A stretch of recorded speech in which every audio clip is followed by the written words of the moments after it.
This Kei-truck camper doesn't have a table. Not because they forgot one, because they deliberately removed it and built something better in its place. This is the Fabula from a small Japanese builder called CoastLine, and it might be one of the most cleverly engineered micro campers to launch this year.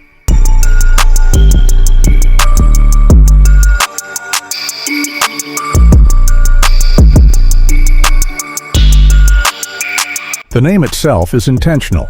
CoastLine's designer describes it as coming from a word meaning story, built around the idea of a vehicle that connects families on the road.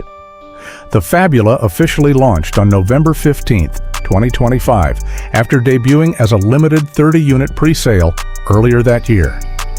Pricing has settled at around 4.8 million yen for the base KC trim, or 5 million yen for the KX, roughly $32,000 to $33,000 at current exchange rates, up slightly from the early pre-sale pricing offered to the first buyers. The Fabula is built on Suzuki's Carry truck platform, a K-class truck chassis.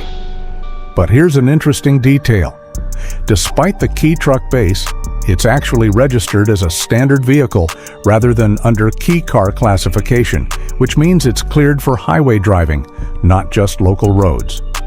Its four-wheel drive returns roughly 12 kilometers per liter, or about 28 miles per gallon, and comes standard with a rear camera, rear monitor, and a digital rearview mirror, genuinely useful on a cab overbuild where the rear window is mostly blocked. Now let's walk around the outside. The design language here is deliberately clean, flat, flush-mounted acrylic windows instead of the raised, bulky units common on this class of camper, giving the whole body a smooth, uninterrupted line. An electric side awning deploys at the push of a button, with an integrated light built in for use after dark.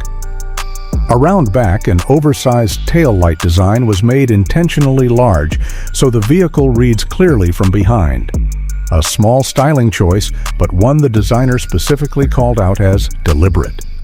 On the exterior, there's an attachable outdoor shower head for rinsing off gear before it comes inside, along with an external power outlet for simple outdoor DIY or accessory use.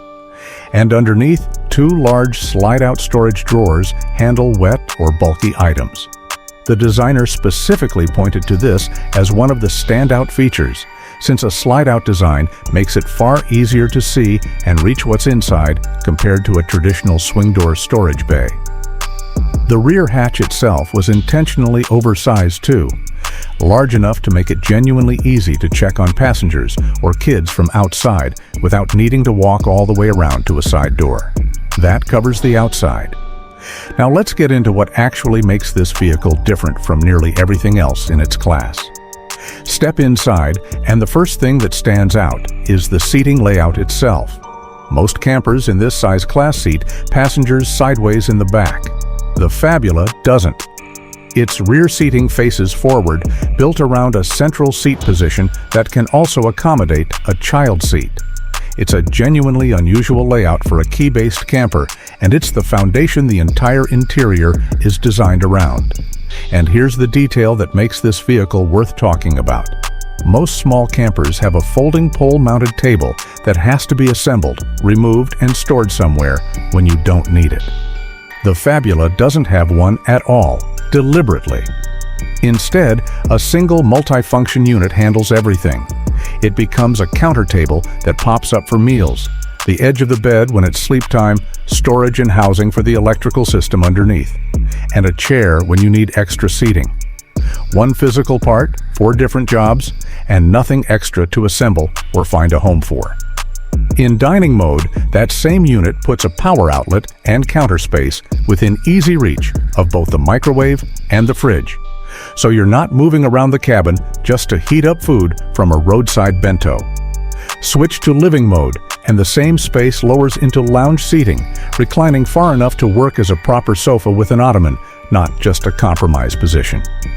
There's even a smaller hidden pull-out table for this mode, so despite technically having no table, there's a table waiting in nearly every configuration you'd actually want one. In bed mode, the whole system converts into a sleeping area, measuring 1,900 by 1,100 millimeters. genuinely spacious for a vehicle this size, with a removable side table piece and a built-in phone charging point within reach of the mattress. Above the main cabin, a loft bed adds a second sleeping area for two, with windows on both sides for airflow and light, a padded ceiling panel, a built-in reading light, and its own power outlet. It's designed as a walk-through space rather than a dead-end bunk, and the whole area tucks away cleanly when it's not needed. Would a design like this, one part doing 4 jobs instead of separate furniture for each, actually work for how you travel? Or would you rather just have a normal table? Let me know in the comments. An 18-liter top-opening fridge tucks neatly into the layout, paired with 2 15-liter water tanks. Storage throughout the cabin uses a modular shelf system that can genuinely be reconfigured. CoastLine specifically designed the shelving to be swapped out for different needs, whether that means a longer single shelf, multiple smaller compartments, or even a dedicated surf rack, depending on what the owner actually wants to carry. Power comes from a lithium battery bank reported between 200 and 300 amp hours depending on configuration, paired with a 3,000-watt inverter, enough to run most household appliances without hesitation. The air conditioning unit is mounted centrally in the cabin, rather than off to one side, specifically so airflow distributes more evenly through the space instead of blasting just one seating area. One deliberate omission: there's no FF heater, the diesel-fired forced air heating system common in Japanese campers. That wasn't an oversight. The designer explained it directly. FF heaters need regular monthly maintenance, run on fuel, and are expensive to keep running. Instead, the Fabula relies on a simple electric ceramic heater backed by the larger battery capacity, cheaper to buy, cheaper to run, and serviceable at a regular home improvement store if it ever breaks, rather than requiring a specialist. A Kei-truck camper that seats 4 facing forward converts through 4 completely different layouts without a separate table anywhere in sight, and swaps its own storage system to match what you're actually hauling, for around $30,000 to $33,000. The Fabula isn't just another small Japanese camper conversion. It's a genuinely different approach to solving the same space problem every vehicle this size runs into. If you want to see the next clever Kei camper design before it's covered anywhere else in English, subscribe. And tell me in the comments, would you actually give up a normal table for a system like this? Or does it feel like solving a problem that didn't need solving?